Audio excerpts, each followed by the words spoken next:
Halo semuanya, apa kabar? Jumpa lagi di BG Channel. Pada kesempatan hari ini, kita akan mempelajari materi tema 4, sub 3, pembelajaran 1. Pada pembelajaran 1, mata pelajaran yang dibahas adalah Bahasa Indonesia, IPS, dan IPA. Untuk tujuan pembelajaran hari ini, bisa kalian lihat pada daftar berikut.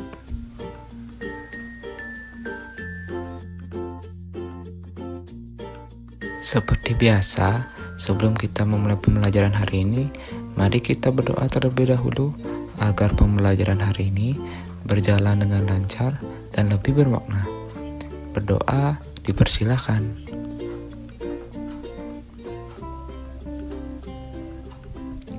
Berdoa selesai. Nah, mari kita mulai pembelajaran hari ini.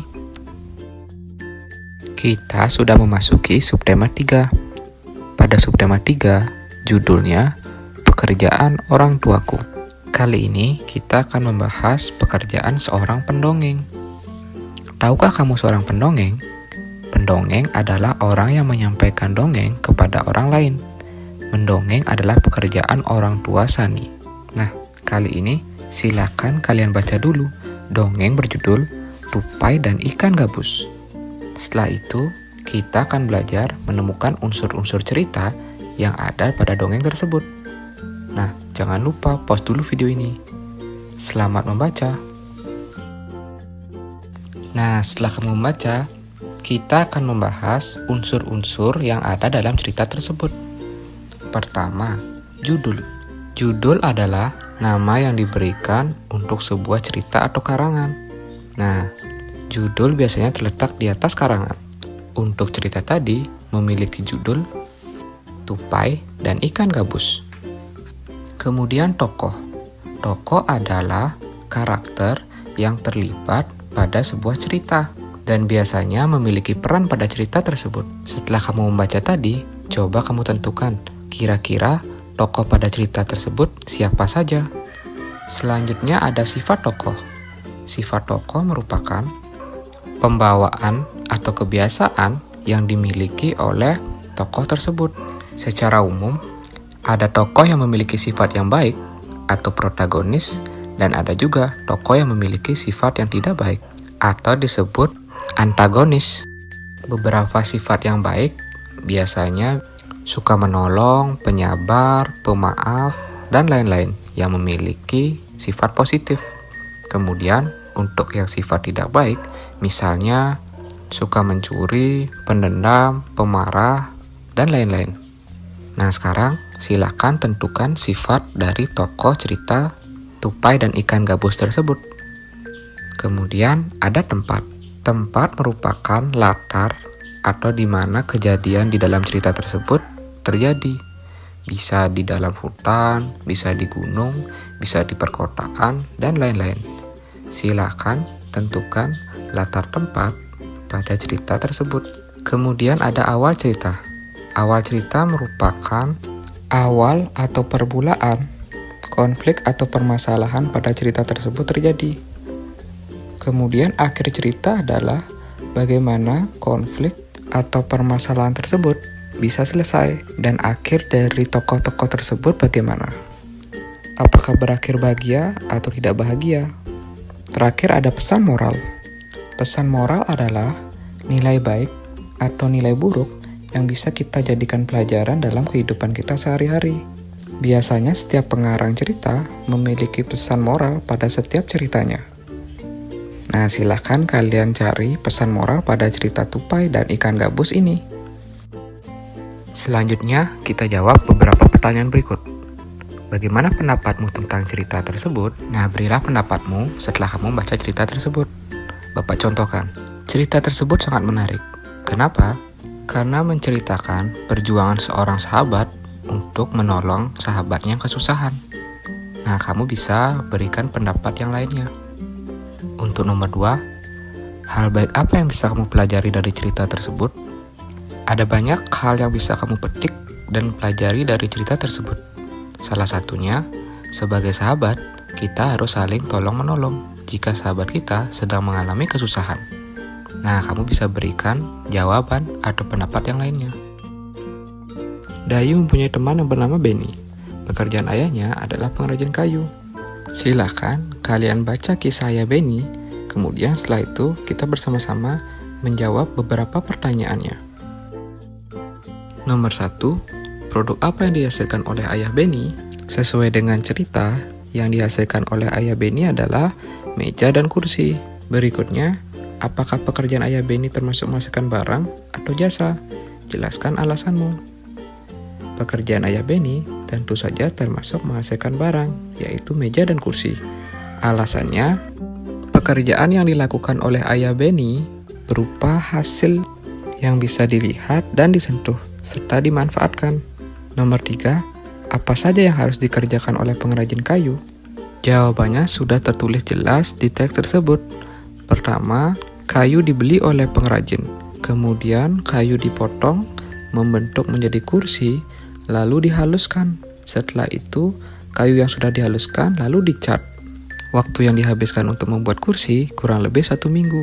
Setelah itu, hasil kerajinan kursi yang sudah dibuat dijual ke toko mebel.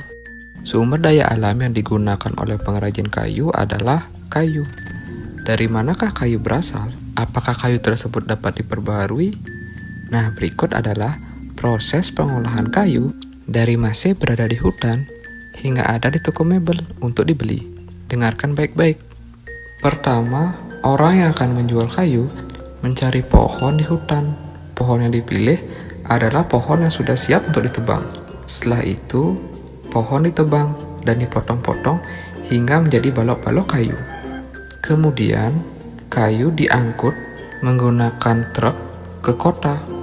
Nah, di kota, kayu dijual. Salah satu pembelinya adalah pengrajin kayu. Seperti yang sudah dijelaskan sebelumnya, pengrajin kayu akan membentuknya menjadi kursi atau meja, menghaluskan, lalu mengecatnya. Setelah jadi, barulah kursi atau meja tersebut bisa dijual di toko mebel. Di toko mebel itulah banyak pembeli atau konsumen yang akan membeli meja atau kursi tersebut. Bagaimana? Sudah paham kan? Proses kayu dari pohon hingga menjadi kerajinan yang siap untuk dijual.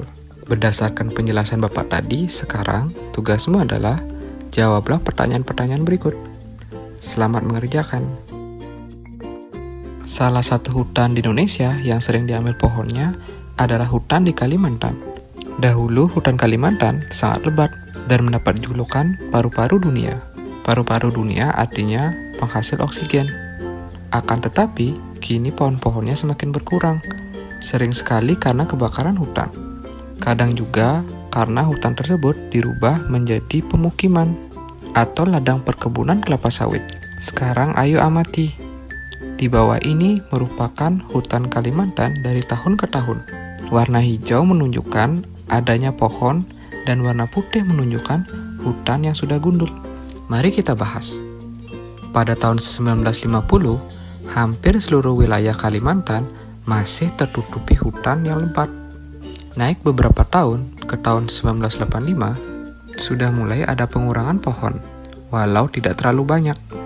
Naik ke tahun 2000, hutan yang gundul mulai terus bertambah. Kemudian ke tahun 2005, hutan di Kalimantan semakin banyak berkurang. Lalu di tahun 2010, hutan yang gundul sama banyak dengan hutan yang masih ada. Dan di tahun 2020, hutan yang gundul sekarang jauh lebih banyak daripada hutan yang masih hijau.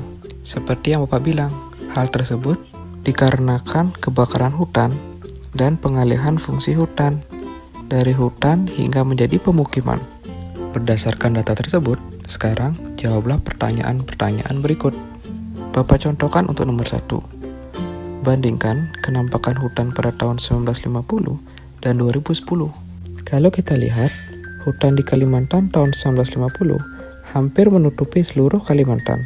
Sedangkan tahun 2010, hutan di Kalimantan sudah sama banyaknya dengan pemukiman. Untuk pertanyaan sisanya, silakan kalian jawab sendiri. Selamat mengerjakan. Keberadaan hutan sangat berpengaruh pada pekerjaan seorang tukang kayu. Tidak hanya tukang kayu, hutan sangat berpengaruh pada seluruh masyarakat dan seluruh kehidupan di dunia ini. Nah, sekarang mari kita mencoba membayangkan bagaimana kira-kira kenampakan hutan di Kalimantan pada tahun 2030. Warnai peta di bawah ini dengan warna hijau untuk menunjukkan masih adanya pohon di hutan. Kalian bebas mewarnai sesuai dengan hayalan dan perkiraan kalian. Bapak contohkan perkiraan hutan di tahun 2030 jika kondisi hutan Kalimantan terus memburuk. Jadi kira-kira seperti ini. Nah, ini merupakan imajinasi Bapak atau perkiraan Bapak jika keadaan hutan Kalimantan terus memburuk. Sekarang, coba kalian tuliskan kira-kira apa saja yang harus dilakukan untuk menghindari kerusakan hutan. Selamat mengerjakan. Demikian untuk pembelajaran hari ini. Bapak harap apa yang sudah dijelaskan hari ini bisa kalian terima dengan baik, kalian mengerti, dan kalian resapi. Jika ada yang kurang mengerti, silahkan tanyakan di kolom komentar. Jangan lupa jaga selalu kesehatan di rumah, rajinlah belajar. Kita akan bertemu pada video pembelajaran berikutnya. Akhir kata Bapak ucapkan, sampai jumpa.